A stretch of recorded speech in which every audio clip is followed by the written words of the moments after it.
Guys, share ko lang yung na-experience ko na actual doon sa produkto na N2 Plus Quick Engine Conditioner. Yung paunang gastos sa gas, ang araw-araw ko talaga ng gastos is 100 pesos sa isang araw. So ang lingguhan ko pumapatak, 700 siya. Kaya sa isang araw, 70 pesos na lang yung gastos ko. Sa loob ng isang linggo, pumapatak itong 490 na lang. So, ano yung mga makukuha nating benepisyo ron? Effective siya na 30% talaga yung ibinibigay niyang pagtitipid sa gasolina. Siyempre, magkakaiba-iba po ito sa atin, sa paggamit natin.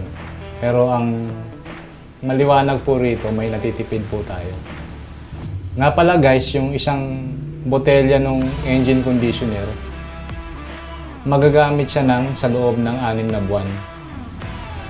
So yung nagastos mo sa pagbili ng engine conditioner na 600 pesos ang SRP niya, sa loob ng isang buwan, bawi mo na siya. Hanggang 6 na buwan yung gamit niya. Ang paraan ng paggamit, ang i-maintenance mo siya ng every 15 days or twice a month. So yung unang isang buwan mo pa lang na paggamit, nabawi mo na yung 600 na ibinili mo nung produkto. Kaya hindi ka lugi. Worth it siya. Kasi ang iisipin kasi ng iba, ay dagdag gastos lang yan kasi gagastos ako ng 600. Tama yon sa umpisa. Talagang dagdag gastos ka kasi ang gasolina mo 500 lang, sabihin natin. 5 days, 500 lang. Tapos bibili ako ng halagang 600, edi naging 1,100 yung gastos ko.